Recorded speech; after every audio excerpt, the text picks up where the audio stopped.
Hi hello welcome to our channel. నేను మీ శ్రీ. ఈరోజు మనం చెప్పుకోబోయే కథ వలపవర్ణం పార్ట్ 113. ఇక కథలోకి వెళ్దాం. మరో 2 నెలలు గడిచాయి. సహనకి పాప పుట్టింది అని ఫోన్ వచ్చింది. విశ్వ చాలా హ్యాపీ ఫీల్ అయ్యారు. అదర్ వివిధ వెంటనే హైదరాబాద్కి బయలుదేరారు. అప్పటికే సహనని సుధా ఇంటికి తీసుకొచ్చేసింది. ఆ విషయం తెలిసి సురేంద్ర, శ్రీనివాస్ ఫ్యామిలీ మొత్తం చూసి వెళ్ళిపోయారు. వివిధ అధర్ ముగ్గురు హాస్పిటల్కి బయలుదేరారు.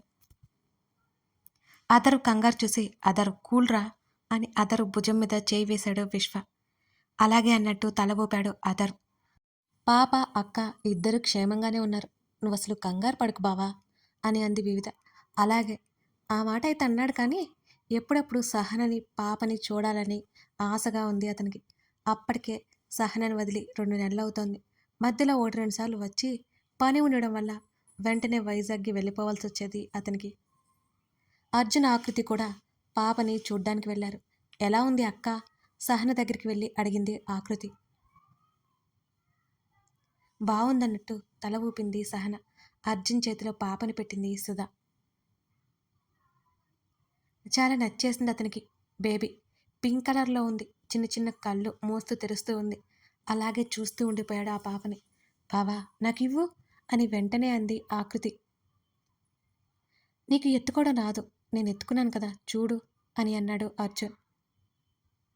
అర్జున్ మాటలకు సుధా, వీరేంద్ర, సహనా నవ్వుకున్నారు. బావా ప్లీజ్ నాకొచ్చు, జాగ్రత్త మరి ఆమె చేతుల్లో పెట్టి ఆమె చేతుల కింద అతని చేతులు ఉంచాడు అర్జున్. బావా నాకొచ్చులే నువ్వు మరీ అంది గుర్రుగా అతన్నే చూస్తూ. అది కాదే, చిన్న బేబీ కదా అని అర్జున్ అన్నాడు నసుగుతూ. నాకు తెలీదా ఏంటి అని పాపని తీసుకుని మరో బెడ్ మీద కూర్చొని ఓడిలో పెట్టుకుని ఆడిస్తోంది ఆకృతి. ఆ పాపని ఆడిస్తున్న ఆకృతి కళ్ళలో సంతోషం చూస్తుండిపోయాడు అర్జున్. అధర్వ్ కూడా రాగానే సహన దగ్గరికి వెళ్ళాడు. అతన్ని చూసి చిన్నగా నవ్వింది సహన. ఆకృతి పాపను అతనికిచ్చి అర్జున్తో పాటు బయటకు వచ్చింది. మిగతా వాళ్ళు కూడా అక్కడి నుంచి బయటకు వచ్చేశారు. వివిధ ఆకృతి ఒకరినొకరు ఆప్యాయంగా హత్తుకున్నారు. ఎలా ఉన్నారు అని పరామర్శించుకున్నారు. ఫోన్లో మాట్లాడుకోవడం చూసుకోవడం తప్పితే ప్రత్యక్షంగా కలుసుకుని చాలా రోజులైపోయింది ఇరువురు. థ్యాంక్స్ బేబీ అని సహన నుదుటిన ముద్దు పెట్టుకున్నాడు అథర్వ్. పాప ఎలా ఉంది అని అడిగింది. పోలికలు నీవే, అలవాట్ల లక్షణాలు మాత్రం నీ వద్దే అతను అనగానే కోపంగా చూసింది సహన అతని వైపు. పాపని మురిపెంగా చూసుకుంటున్నాడు అథర్వ్. అతను ఎంత చూసినా తనివి తీరడం లేదు అతనికి. అతని కూతుర్ని ఊరికే అన్నాను, అచ్చు నీలాగే ఉంది క్యూట్గా. అదే యాటిట్యూడ్ కూడా ఉండాలి. నా బేబీ చుక్కలు చూపించాలి అందరికీ అని అంటూ ఆమె తల నిమిరాడు. మరొక చేత్తో పాపని హత్తుకున్నాడు అథర్వ్. అతని చేతి మీద ముద్దు పెట్టుకుంది సహన. ఏంటిది? ఆమె కన్నీరు తుడిచాడు అథర్వ్. హ్యాపీగా ఉందిరా అని అంది సహన. నాకు కూడా ఆమె తలని హృదయానికి హత్తుకున్నాడు అథర్వ్. వివిధ లోపలికొచ్చింది. అరే నా బుజ్జమ్మ వచ్చేసింది అంటూ ఎత్తుకుంది పాపని. అందరూ నవ్వారు. సహన, అథర్వ్ మీరు క్యారీ అని అంటూ నవ్వుకొని పాపని తీసుకుని వెళ్ళిపోయింది సహన. ఆమె పక్కన కూర్చొని ఆమెకి ఎలా ఉంది అని తెలుసుకోసాగాడు అథర్వ్. ప్రేమగా దగ్గరికి తీసుకున్నాడు భార్యని. మీరిద్దరూ ఎప్పుడిస్తారు మరి అని సుధా అడిగింది ఆకృతిని వివిధని చూస్తూ. నువ్వాగమ్మా, ఎప్పుడిస్తారేంటి, వస్తువా ఇవ్వడానికి అంటూ పాపతో ఆడుతోంది వివిధ. అది కాదే అంటున్న సుధని చూస్తూ ఆపాడు వీరేంద్ర. విశ్వకిస్తూ ఇది చూడు ఎంత క్యూట్గా ఉందో అంటూ అతనితో మాట్లాడుతోంది వివిధని పరీక్షగా చూశాడు అర్జున్. ఆకృతి ఆమె విశ్వతో ఎంతో సంతోషంగా ఉందో వాళ్ళకి అర్థమైంది. ఇద్దరి మనసులు మరింత ప్రశాంతంగా మారాయి ఆ దృశ్యం చూసి. అక్కడ వరకు ఉండి వెళ్ళిపోయారు అర్జున్, ఆకృతి. 3 డేస్ తర్వాత సహనని ఇంటికి తీసుకెళ్ళిపోయారు కుటుంబ సభ్యులు.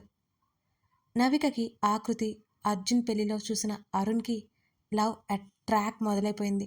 Ashwin, Aishwarya happy life lead చేసాగారు. తార తన హస్బెండ్తో చాలా హ్యాపీగా ఉంది. ఇక వినోద్కి వాళ్ళ బంధువుల అమ్మాయితో పెళ్లి కుదిరింది. వినోద్ పెళ్లి ఏర్పాట్లు శ్రీనివాస్, సురేంద్ర అన్నీ చూసుకున్నారు. మరి వినోద్ పెళ్లి తర్వాత ఇంటికి వస్తుంటే నేహ, అజయ్ కనిపించారు అర్జున్ ఆకృతికి. హాయ్ అర్జున్ అని నేహ అర్జున్ని సైడ్ నుంచి హగ్ చేసుకుంది. హాయ్ నేహ అని ఆమె తల మీద చిన్నగా చేయి వేశాడు అర్జున్. తారతో తప్ప అంత క్లోజ్గా ఎవరితో ఉండని అర్జున్ని చూసి కాస్త ఆశ్చర్యపోయింది ఆకృతి. మాల్లో కూడా అంతే అనుకుంది. ఒక్కోసారి అంతే, ఒక్కొక్కరితో ఆత్మీయ బంధం ఏర్పడుతుంటుందేమో అనిపించింది ఆకృతికి. వావ్! ఫైనల్లీ కలిసిపోయారన్నమాట అని అన్నాడు అర్జున్. అంత ఈజీ కాదు బాస్ అని అజయ్ అన్నాడు. నువ్వు చేసింది కూడా ఈజీగా మర్చిపోయేది కాదు మరి అర్జున్ అనడంతో అజయ్ ఏమీ మాట్లాడలేకపోయాడిక. నేహ చాలా మంచిది, తన్ని జాగ్రత్తగా చూసుకో అన్నాడు అర్జున్ అజయ్తో. ఐ నో అర్జున్, చాలా బాగా చూసుకుంటాను. ఆమె భుజం చుట్టూ చేతిని వేశాడు అజయ్. తనెవరు, నీ వైఫా? నేహ ఆకృతిని చూస్తూ అడిగింది. అని నవ్వాడు అర్జున్.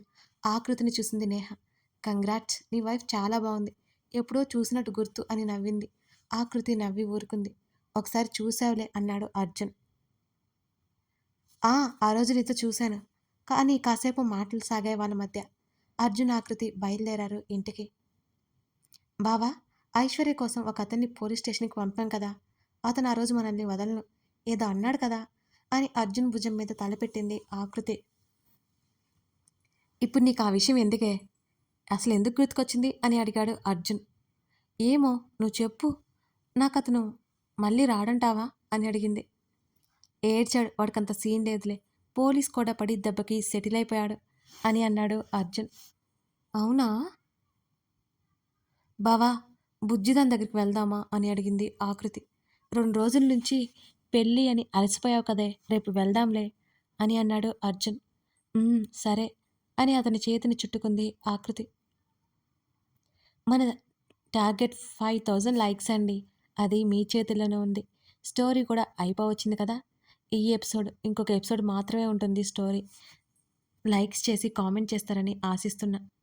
ఏమైంది దెయ్యం అని ఆకృతి తల నిమురుతూ అడిగాడు అర్జున్. అర్జున్ ఒడిలో తల పెట్టుకుని పడుకుంది. తన చేతిలో ఉన్న ఫోన్ పక్కన పెట్టేశాడు.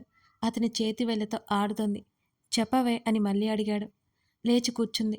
అతని వైపు తిరిగింది పూర్తిగా. మనకి పాప ఎప్పుడొస్తుంది అడిగింది అమాయకంగా. ఏంటి అయోమయంగా అడిగాడు. నాకు పాప కావాలి బావా అంది మూతి ముడిచేసి. పాప కావాలంటే ఇలా టైం వేస్ట్ చేయకూడదే అంటూ ఆమెను మీదకు లాక్కున్నాడు అర్జున్. బావా ఏంటిది ఆశ్చర్యపోయింది. పాప కావాలి అన్నావు కదా. ఆమెనిక మాట్లాడనీలేదు. ఇద్దరి పెదవులు జతచేశాడు. అతని మెడ వెనక చేతిని బిగించింది. మరో చెయ్యి అతని చేతిలో బందీ అయింది. మెల్లిగా ఆమెను వదిలాడు. అతని పక్కన కూర్చుంది వెనక్కి వాలి. ఆమె హృదయంలో ముఖం దాచుకున్నాడు. అతని జుట్టులో వేళ్ళు పోనిచ్చి నిమురుతూ ఉంది.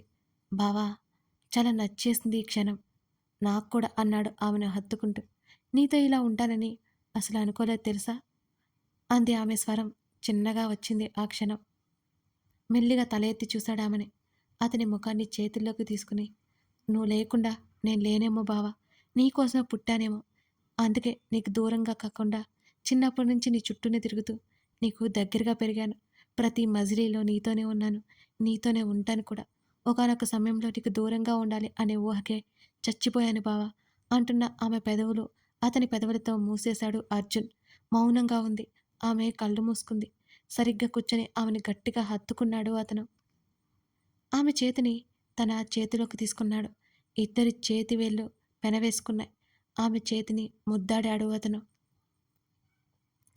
ఆమె చెవి వెనుక చేతిని పోనిచ్చి బొటనవేలితో ఆమె చెంప మీద నిమరసాగాడు. అతను ఏదో చెప్పడానికి సిద్ధపడుతున్నాడని ఆకృతికి అర్థమైంది అతన్ని చూస్తుంటేనే. నువ్వంటావు కదే, నేనే నీకు ముందు ప్రపోజ్ చేశాను, నువ్వు ఇప్పటికీ చేయలేదని ఎందుకో తెలుసా అని అడిగాడు అర్జున్. ఆమె కళ్ళలోకి చూశాడు. ఎందుకు అన్నట్టు మాట రాలేదిక, కానీ నిలువుగా తలూపింది. అతను ఏం చెప్తాడో ఉన్న ఆతృత ఆమె కళ్ళల్లో స్పష్టంగా తెలుస్తోంది. ఒక్కోసారి అనిపిస్తుంది నాకు, నేను లక్కీ అని, చాలా చాలా లక్కీ అని. క్షణమైనా నీకంటే నా ప్రేమ ఎక్కువని అనిపించినప్పుడు ఆ క్షణం ఎప్పుడొస్తుందా అని చూశాను. రాదే, ఇక ఎప్పటికీ రాదు. ఇక ప్రపోజల్స్ అంటే నేను పట్టించుకొనే, నీకంటే ఎక్కువ ప్రేమ చూపించాలని చాలా పోటీ పడుతున్నా.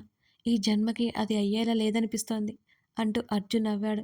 చిరునవ్వుతో అతను చెప్పేది వింటోంది ఆకృతి. ఆమె కళ్ళల్లో చిరుతడి.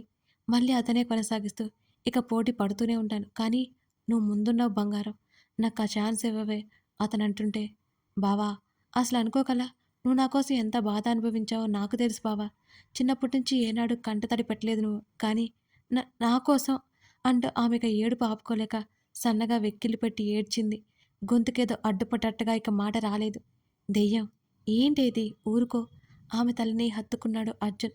ఆమె కొంచెం కుదుటపడ్డాక చేతిని మణికట్టుతో కళ్ళు తుడుచుకుని, చాలా బాధేసింది బావా. అన్నిటికీ కారణం నేనే. నా చుట్టూ ఉన్న వాళ్ళతో పాటు నా మనసు, నా మెదడు నమ్మేశాయి. ఆ ఫీలింగ్ అసలు పోలేదు బావ తెలుసా? ఇదిగో ఇక్కడ అని అతని హృదయం మీద వేలిపడి చూపిస్తూ, ఇక్కడ తల పెట్టుకుని ప్రశాంతంగా పడుకున్న రోజు ఇంకేం గుర్తులేదు. ఇంకొన్ని రోజులు నువ్వు నాకు దూరంగా ఉంటే అప్పటికి పిచ్చిదాన్ని అయిపోయేదాన్నేమో నేను. పిచ్చిదాన్ని కాకుండా చేశావు. థ్యాంక్ యూ బావ అంటూ ఆమె కన్నీళ్లతో చివరి మాటకి నవ్వింది. ఆ సమయాన్ని తేలిక చేయడానికి ప్రయత్నం చేసింది. అర్జున్ కూడా నవ్వాడు. ఆమె తల మీద చిన్నగా తట్టి, నీకు ఇదేమీ అలవాటు?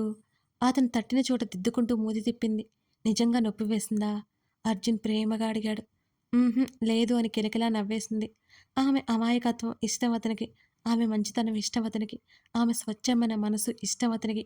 అన్నిటికీ మించి ఆమె చూపించే ప్రేమ ఇంకా ఇంకా ఇష్టం అతనికి. ఆమె నుదుటిన చుంబించాడు గాఢంగా. అతన్ని హత్తుకుపోయింది ఆమె.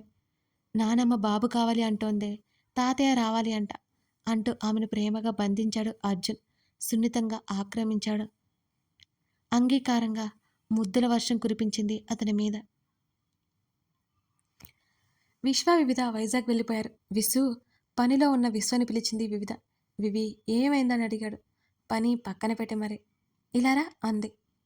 ఎక్కడికి అని ఆమె ముఖాన్ని చేతుల్లోకి తీసుకుని అడిగాడు విశ్వ. రా అన్నానా అంది అలకగా. చీకటి కదా వివి, ప్లీజ్ అని అతని చేతుల మీద చేయేసింది ముద్దుగా మాట్లాడుతూ.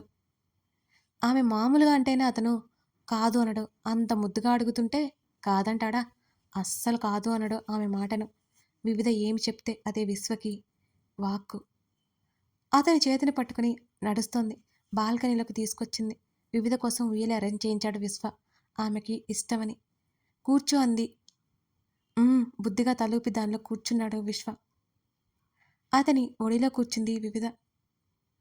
అతని హృదయం మీద తలవాల్చింది ఆమె. విస్సు అని అతని చేతి మణికట్టు దగ్గర చేతిని బిగించింది. వివి ఏమైంది? ఆమె శరీరంలో వణుకు తెలుస్తోంది అతనికి. తలదించి ఆమె చుబుకం కింద 2 చేతులు పెట్టి ముఖాన్ని పైకెత్తాడు. ఆమె చూపుల్లో కంగారు కాదు, ఇంకేదో భావం. వివి ఒంట్లో బాలేదా నీకు? ఆమెను దురిన చేతిని పెట్టి అడిగాడు. మరేమిటి? అతని కళ్ళల్లో కలవరం ఆమెకు స్పష్టంగా తెలుస్తోంది. అతని చేతిని ఆమె చీర పక్కకి తప్పించి బొజ్జ దగ్గర పెట్టుకుంది. అతని కళ్ళల్లోకి చూస్తూ, నువ్వు డాడీవి అవ్వబోతున్నావు త్వరలో అని అంది చిన్నగా వివిధ. అప్పటికి అర్థమైన అతని మాటకి రాలేదిక. నిజమా అన్నట్టు కళ్ళతోనే చూశాడు వివిధ వైపు. అవునన్నట్టు తల ఊపింది. ఆమెను గట్టిగా హృదయానికి హత్తుకున్నాడు విశ్వ. థ్యాంక్ యూ సో మచ్ వివి. అతను ఉద్వేగానికి లోనైపోయాడు ఆ క్షణం. అతని సంతోషం చూసి ఆమె కళ్ళల్లో నీళ్లు తిరిగాయి. నువ్వు నా లైఫ్లోకి రావడంతో పాటు ఇంకొకరిని కూడా తీసుకురాబోతున్నావు. ఇద్దరూ ఒకేసారి అనేశారు ఆ మాట. ఇద్దరూ నవ్వుకున్నారు. ఈ శుభ సమయంలో నాకు గిఫ్ట్ కావాలి. సున్నితంగా ఆమె పెదవులని అందుకున్నాడు విశ్వ. సంతోషంగా అతనికి బహుమతి ఇవ్వడానికి సిద్ధమైపోయింది వివిధ. ఫోన్ మోగడంతో దూరం జరిగారు. ఎవరు అని అడిగింది వివిధ. రూప అంటూ కాల్ లిఫ్ట్ చేసి, చెప్పు డెవిల్ అన్నాడు విశ్వ. ఎలా ఉన్నారిద్దరు? అరే ఇక్కడ ఒక ఫ్రెండ్ ఉంది, కాల్ చేద్దామని కూడా లేదు మీకు అని ముఖం చిన్నబుచ్చుకుని అడిగింది రూప. వీడియో కాల్ కనెక్ట్ చేశాడు విశ్వ. విశ్వ హృదయం మీద తలపెట్టుకుని ఉంది వివిధ. డిస్టర్బ్ చేశానా అని అడిగింది కన్ను కొడుతూ రూప. నోరు మూసుకొనివే చెప్పు అని అంది వివిధ. అసలు విషయం చెప్పడం మర్చిపోయాను. రేపు నాకు రోహిత్కి పెళ్లి ముహూర్తాలు పెట్టబోతున్నారు. ఈ నెలలోనే పెళ్లి తర్వాత అమెరికా చెక్కేస్తా. పెళ్లి టైంకి వీలు చూసుకుని రావాలి మీరు అని అంది రూప. సరేలేవే అంది వివిధ. రూప గుడ్ న్యూస్ అన్నాడు విశ్వ. ఏంటది అని ఆలోచించి, నన్ను అర్థం చేయబోతున్నారా ఏంటి అని అడిగింది రూప. నీకలా తెలిసే ఆశ్చర్యపోయింది వివిధ. ఇంకా చెప్పకపోవడంతో నిజమేనా అయితే? వావ్! అందులో తెలిసేదేముంది? పెళ్లి జరిగిన తర్వాత ఒక గుడ్ న్యూస్ అంటే అదే కదా! కళ్ళెగరేసింది రూప. ఇది దీని వేషాలు అని ముద్దుగా కసిరింది వివిధ. నేను ఇంటెలిజెంటే. నువ్వు బ్రెయిన్‌లెస్ ఫెల్ల అని ఫోజు కొట్టింది రూప వివిధనే చూస్తూ. రూప్ నువ్వే బ్రెయిన్‌లెస్ ఫెలో. వివి కాదు. Vivi good girl and intelligent అని వివిధ భుజం చుట్టూ చేతిని వేసి చెప్పాడు విశ్వ. అబ్బబ్బా! వచ్చాడయ్య బాబు! ఒక్క మాట కూడా అన్నా ఊరుకోడు. షుష్ సర్లే ఈ హ్యాపీనెస్ అందరికీ షేర్ చేస్తాను. గుడ్ నైట్ అని కాల్ కట్ చేసింది. నవ్వుకున్నారు విశ్వ వివిధ.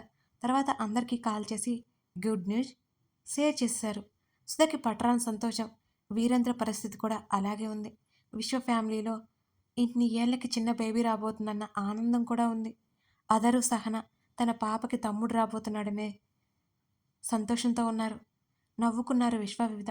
తమ్ముడు అనగానే చెప్పలేని ఫీలింగ్ వాళ్ళ గుండెల్లో మెదిలింది. అర్జున్ వాళ్ళ ఫ్యామిలీకి కూడా చెప్పారు. ఆకృతి సంతోషంతో కేరింతలు కొట్టింది. వివిధ హ్యాపీనెస్. అర్జున్ మనసు నిండిపోయింది.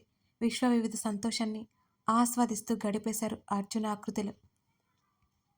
10 రోజుల తర్వాత నాని దీంతో మా వల్ల కాదు. ఆకృతి మీద కంప్లైంట్ ఇచ్చింది సుమిత్ర. ఏమైంది నానమ్మా అని అడిగాడు అర్జున్. అమ్మమ్మ అంతేలే. నువ్వు రా బావా, ఫ్రెష్ అవుదువు. నీకోసం నేను స్వయంగా స్వీట్ రెడీ చేశాను తెలుసా అని సంబరంగా చెప్పింది ఆకృతి. తినడానికేనా? ముందే భయపడ్డాడు అర్జున్. ఏమోనని వంటగదిని రణరంగం చేసింది. వింటేగా నా మాట. పొద్దునుంచి అదే పని. ఎన్నిసార్లు స్వీట్ రెడీ చేసింది. అది కుదరక మళ్ళీ చేస్తూనే ఉంది అని కంప్లైంట్ ఇచ్చింది మనవడికి సుమిత్ర. ఆకృతి అవతారం చూసి అర్జున్ ఆశ్చర్యపోయాడు. చున్నీ ఒక పక్కకి వేసి ముడివేసి ఉంది. జుట్టంతా కొప్పు వేసింది. ముఖమంతా చిరుచెమటలతో నవ్వుతూ కనిపించింది అతనికి. ఆమె ఎలా ఉన్నా అతని కళ్ళకి అందంగానే ఉంటుంది. నీకెందుకు అవన్నీ? చూడు ఎలా ఉన్నావో. అలసట నీ ముఖంలోనే తెలుస్తుంది అన్నాడు అర్జున్. నేను చెప్తే వింటే కదా అని అంది హేమ అప్పుడే అక్కడికొస్తూ. నువ్వు కూడా ఏంటత్తా? నేను వంటలు నేర్చుకోవాలి కదా ఏంటి? వీళ్ళు ఇలాగే మాట్లాడతారులే. నువ్వు వెళ్ళి ఫ్రెష్ అవ్వు బావా అంటూ కిచెన్లోకి వెళ్ళిపోయింది ఆకృతి. వాళ్ళిద్దరిని చూసి భుజాలు కదిలించి తన గదికి వెళ్ళిపోయాడు అర్జున్. అతను ఫ్రెష్ అయి వచ్చేసరికి స్వీట్ బౌల్తో రెడీగా ఉంది ఆకృతి. నువ్వు ఫ్రెష్ అయ్యిరా ముందు. స్నానం చేస్తే ఫ్రీగా ఉంటుంది అని అన్నాడు. బలవంతంగా ఆమెను బాత్రూంలోకి తోశాడు అర్జున్. బావా ముందు స్వీట్ ఎలా ఉందో చెప్పు అంటున్నా వినలేదు అతను. కథ కొనసాగుతోంది. రేపు వల్లపు వర్ణం ఫైనల్ ఎపిసోడ్ ఉంటుందండి. అంటే నెక్స్ట్ ఎపిసోడ్ ఇక లాస్ట్ ఎపిసోడ్ అన్నమాట. లాస్ట్ ఎపిసోడ్కి మీ సపోర్ట్ కావాలి మరి నాకు. లైక్ చేసి మీకు ఇప్పటివరకు ఏమనిపించిందో కామెంట్ చేయడం మాత్రం మర్చిపోకండి ఫ్రెండ్స్. ఈ కామెంట్స్ గివ్ అవే కూడా యూజ్ అవుతాయి మరి. మర్చిపోకండి. Thank you for watching this video. పెద్ద ఎపిసోడ్ అన్నమాట.